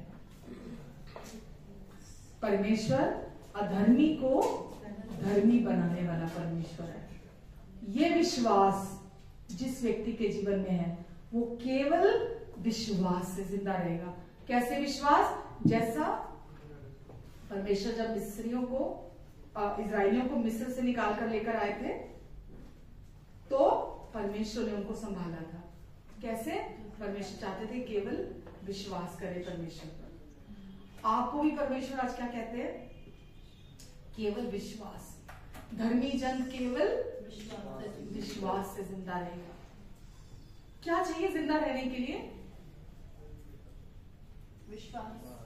विश्वास नहीं, रोटी, पहनने के लिए कपड़े, है ना, छत, है ना, जो जरूरी है। चलो वो तो परमेश्वर दे रहे हैं, धर्मी अधर्मी सबको दे रहे हैं, हवा पानी बारिश, वो तो धर्मी और अधर्मी सबको दे रहे हैं। उसके लिए कोई परमेश्वर ने वो नहीं रखा, वो सबको दे रहे हैं। लेकिन जो स्पेशल ब्लेसिंग्स हैं, है ना, वो धर्मी के लिए रखी है परमेश्वर ने। और धर्मी वो है जो विश्वास करता है कि परमेश्वर अधर्मी को धर्मी बनाने वाले परमेश्वर है। तो आज अगर हम गिरते भी हैं, असफल होते हैं, है ना, पाप भी करते हैं, कुछ भी करते हैं, तो क्या विश्वास करना है कि परमेश्वर अधर्मी को धर्मी बनाने वाले परमेश्वर है। और यीशु पर विश्वास करने के द्वारा मैं परमेश्वर की धार्मिकता हूं। आमीन। 12 में लिखा है पर व्यवस्था का विश्वास से कोई संबंध नहीं है। व्यवस्था का विश्वास से कोई रिलेशन ही नहीं है। व्यवस्था के द्वारा आप परमेश्वर के साथ रिलेशन नहीं बना सकते। विश्वास के द्वारा, धार्मिकता पर विश्वास करने के द्वारा आप परमेश्वर के साथ रिलेशन बनाते हैं। तो व्यवस्था और विश्वास कोई मेल नहीं है आपस में, क्योंकि जो उनको मानेगा वह उनके कारण जीवित रहेगा। यानी कि जो व्यवस्था को मानता होगा वो परमेश्वर के द्वारा नहीं, वो अपने कार्यों के द्वारा जीवित रहेगा। रिलेशनशिप को एंजॉय नहीं करेगा। जैसे दुनिया में लोग जी रहे हैं, है ना, कि अच्छा करो अच्छा पालो, बुरा करो बुरा पालो, जैसे दुनिया के लोग जी रहे हैं। तो जो व्यवस्था को मानेगा वो उसी के अनुसार जीवित रहेगा। लेकिन जो आज अनुग्रह के सुसमाचार को विश्वास करता है वो उस रिलेशनशिप के कारण परमेश्वर के फेवर को अपने जीवन में रिसीव करता है, प्रोविजन को रिसीव करता है। वो उनकी चंगाई में चलता है, शांति में चलता है, सुरक्षा में चलता है, सफलता में चलता है, समृद्धि में चलता है ना। परमेश्वर ने उनको बचाया और परमेश्वर ही उनको आगे बचा कर चलते हैं, उनको संभाल कर चलते हैं। स्वर्गदूत हर समय उनकी रक्षा रखवाली करते हैं। तो हर सब कुछ उनके जीवन में परमेश्वर करते हैं। उनकी प्रतिदिन की जरूरत, रोटी की हो, कपड़े की हो, मकान की हो, चीजों की हो, जो भी शांति चाहिए, प्रेम चाहिए, आनंद चाहिए, उनका प्रोविजन परमेश्वर है। उनका प्रोविजन परमेश्वर है। उनको सब कुछ परमेश्वर प्रोवाइड कराते हैं। जो उन पर विश्वास करता है वो कभी किसी रीति से लज्जित नहीं होगा। ये परमेश्वर का प्रॉमिस है। जो ये उन पर विश्वास करता है, यानी कि उनकी धार्मिकता पर विश्वास करता है, वो परमेश्वर की महिमा को देखता है। आमेन। क्यों? क्योंकि अब वो परमेश्वर की धार्मिकता है। आप पढ़ रहे हैं ना ऊपर धर्मी के बारे में, कितना कुछ हमने पढ़ा है। उसके बाद क्या लिखा है 13 में, मसीह ने जो हमारे लिए शापित बना, हमें मोल लेकर कहां से छुड़ाया?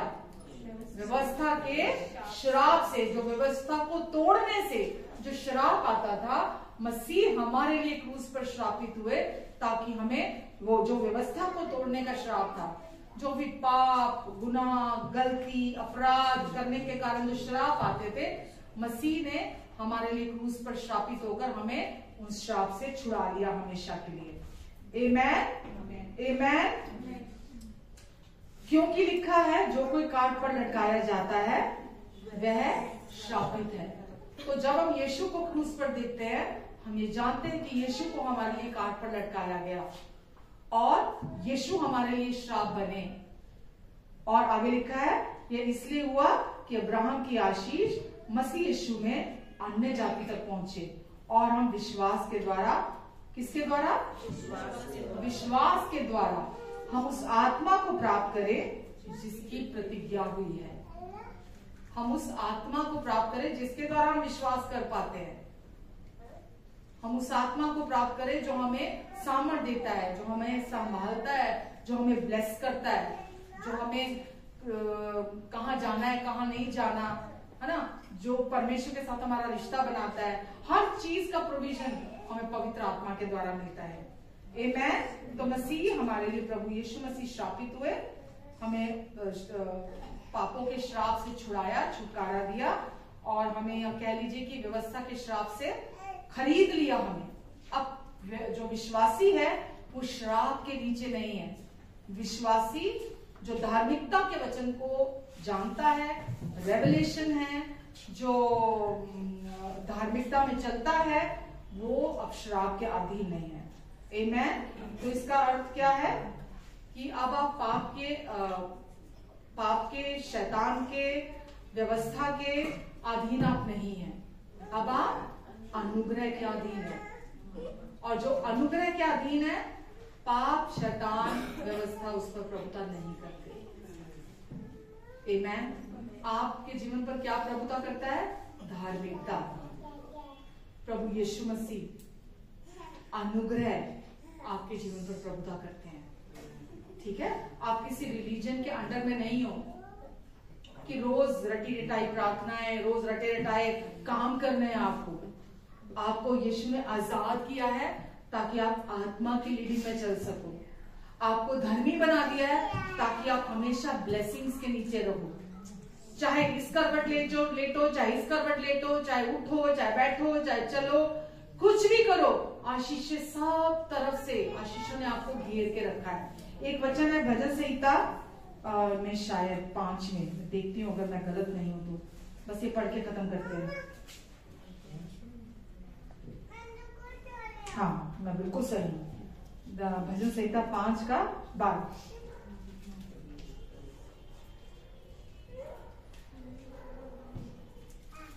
क्या लिखा है? क्योंकि तू धर्मी को आशीष देगा, हे यहोवा, तू उसको अपने अनुग्रह रूपी धारा से घेरे रहेगा। आमेन। आमेन। परमेश्वर, क्योंकि अब आपको ये पता है कि अब आप यीशु में कौन है। अब आप व्यवस्था के अधीन नहीं है।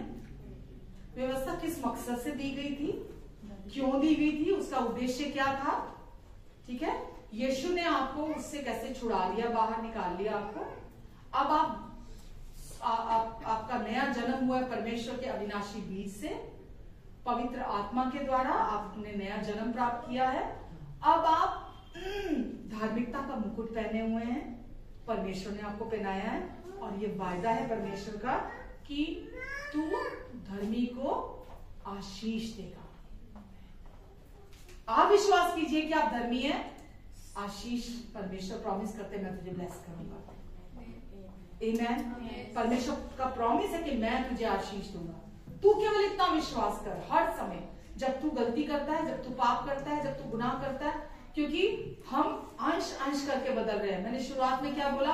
हम अपने जीवन में बहुत जगहों पे बदलाव देखना चाहते हैं, पर वो आपके एफर्ट से, आपकी कोशिशों से, आपके चाहने से आने वाला नहीं है, विश्वास से आएगा। विश्वास से आएगा। जब आप हर समय, जब भी आप गलती करते हैं, गुनाह करते हैं, मैंने लास्ट में भी बोला था ना, ये नहीं है कि अब आप अनुग्रह के अधीन है, जैसा कि रोमियो 6 में लिखा है, तो क्या हम पाप बहुत करें? जब हम पाप से छुड़ा लिए गए, हम पाप के लिए मर चुके हैं, तो हम आज पाप कैसे कर सकते हैं? ठीक है, लेकिन वही मैंने बोला ना, वो जो पुराना जीवन था उसने ऐसे अंदर दाग दिए हैं, ऐसे निशान दिए हमारे अंदर, उस सुसमाचार से ही धुलने वाले हैं। जितना आप सुसमाचार सुनेंगे, वो पुराना झूठ, पुरानी धोखेबाजी आपके अंदर से धुलेगी और आपको पता चलेगा, साफ साफ आप देख सकते हैं कि अब आपकी नई आइडेंटिटी क्या है। अब आप यीशु पर विश्वास करने के द्वारा परमेश्वर की धार्मिकता है। मैं आपको पहले भी बहुत बार बोल चुकी हूँ, आज भी एक बात ये बोलती हूँ, कैसी भी सिचुएशन आपकी लाइफ में क्यों ना हो, कैसा भी हालात, कैसी भी चुनौती क्यों ना आ जाए, बड़ी से बड़ी, भयंकर से भयंकर, जब आप अपनी इस राइचियस पोजीशन में खड़े होते हैं ना, मैंने क्या बोला, धार्मिकता क्या है? परमेश्वर के सम्मुख स्थिर खड़े रहना, राइट? वो है आपकी पोजीशन जो आपको परमेश्वर ने दी है। और परमेश्वर के साथ रिलेशनशिप, जब भी कोई सिचुएशन आती है, जब आप उस पोजीशन में खड़े होते हैं ना अपनी, और आप अपने मुंह से बोलते हैं उसको, जो सच्चाई है, जो आपकी आइडेंटिटी है, जो आपको यीशु ने बना दिया है कि यीशु आप पर विश्वास करने के द्वारा मैं परमेश्वर की धार्मिकता हूं। दुष्ट फिर नेगेटिव थॉट्स उस टाइम पर लेकर आएगा जब आप उस सिचुएशन में होंगे। आप बोलेंगे, नहीं यीशु, मैं धन्यवाद देता हूं, मैं इस हालात, इस परिस्थिति के नीचे नहीं हूं, मैं यीशु आप पर विश्वास करने के द्वारा परमेश्वर की धार्मिकता हूं। यीशु आप पर विश्वास करने के द्वारा मैं परमेश्वर की धार्मिकता हूं। जब नेगेटिव थॉट्स आपके अंदर डेरा डालने के लिए आए, मुंह खोलिए और बोलिए, प्रभु यीशु आप पर विश्वास करने के द्वारा मैं परमेश्वर की धार्मिकता हूं। प्रभु यीशु आप पर विश्वास करने के द्वारा मैं परमेश्वर की धार्मिकता हूं, क्योंकि अब आप जानते हैं कि आप परमेश्वर की धार्मिकता हैं। आमेन, आमेन।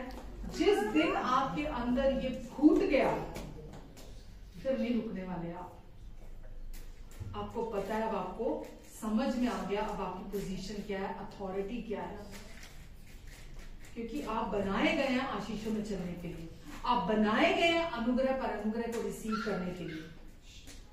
यही जीवन है आज आपका, दुखी रहने के लिए, डिप्रेशन में रहने के लिए, कमी घटी में रहने के लिए, बैर, विरोध, झगड़ा, लड़ाई, क्रोध, ये सब कुछ के लिए नहीं बनाए गए आप। मेल मिलाप के लिए, प्रेम रिसीव करेंगे, प्रेम लेंगे, राइचियसनेस रिसीव करेंगे, राइचियसनेस प्रोड्यूस करेंगे। जो रिसीव करेंगे, विश्वास करेंगे, वही प्रोड्यूस होगा आपकी लाइफ से, क्योंकि व्यक्ति जैसा अपने मन में सोचता है वो वैसा ही। आप सोचेंगे मैं पापी हूं, मैं शराब, मेरे जीवन में शराब है, आप वही प्रोड्यूस करेंगे। आप विश्वास करेंगे कि नहीं, परमेश्वर ने कहा मैं धर्मी को आशीष दूंगा, और परमेश्वर मैं हर दिन आपकी ब्लेसिंग्स के नीचे चलूंगी, भले मुझे समझ में नहीं आ रहा है कैसे होगा कैसे नहीं होगा, पर ये आपके फेवर से होगा, क्योंकि आपका फेवर मेरे ऊपर है। आप अच्छे पापा हैं मेरे, आप मुझे संभालेंगे, आपकी ब्लेसिंग्स ओवरफ्लो करेगी मेरी लाइफ से, मैं भी आशीषित हूं, और जो लोग भी मेरे कांटेक्ट में आएंगे वो सब आशीषित होंगे। आमेन। क्योंकि अब मैं श्रापित नहीं हूं, आशीषित हूं। डिस्करेजमेंट, निराश होकर बैठ जाना कि बस ठीक है, देख लिया, कुछ नहीं होता, दुष्ट यही चाहता है। निराशा को कभी अपने जीवन में नहीं आने देना। निराशा भी विश्वास की सबसे बड़ी दुश्मन है, आपकी भी दुश्मन है। तो अपने आप को इनकरेज करो परमेश्वर के वचन से, क्योंकि दुष्ट यही चाहता है कि आप निराश होकर बैठ जाओ। जैसे वो आते हैं वचन, मुंह खोलो कि यीशु आप पर विश्वास करने के द्वारा मैं परमेश्वर की धार्मिकता हूं। यीशु आप पर विश्वास करने के द्वारा अब मैं पापों के नीचे नहीं, अब मैं श्रापों के नीचे नहीं हूं, अब मैं फलने फूलने के लिए आशीषित कर दी गई।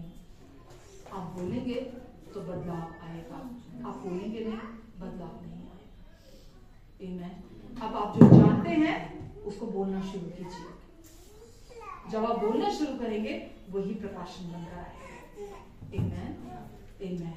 तो सीखा, समझ आया, समझ आना जरूरी है, समझ आया। चलो प्रभु का धन्यवाद देते हैं। प्रेमी पिता, मैं आपको धन्यवाद देती हूँ परमेश्वर, अच्छे पिता, हमसे प्यार करने वाले हमारे अच्छे पिता सब काम को पूरा कर देने के लिए, हमें रेस्ट देने के लिए, हमें आराम देने के लिए, कि कुछ भी बाकी नहीं रहा जो हमें करना है। आपने सारी स्वधार्मिकता के घमंड को तोड़ दिया। इस नई वाचा में आपने कहा सब कुछ मैं करूंगा, मैं करूंगा, मैं करूंगा।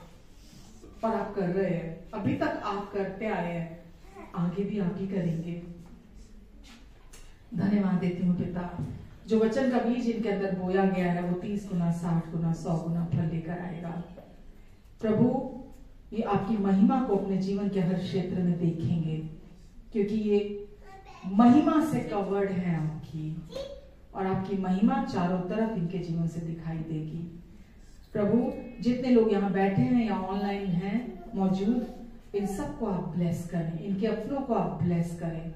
ये धर्मी संतानें हैं आपकी, इसीलिए आपका प्रॉमिस है आप इन्हें ब्लेस करेंगे।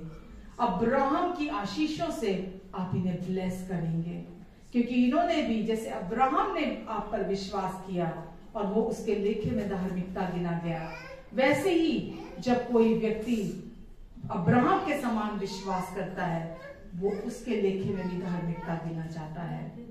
प्रभु, यार धर्मी संतानें हैं आपकी प्रभु, इनके आने और जाने पर अब आपकी आशीष है। इन्हें आपने सर बना दिया है, पूछ नहीं, ऊपर रख दिया है, नीचे नहीं।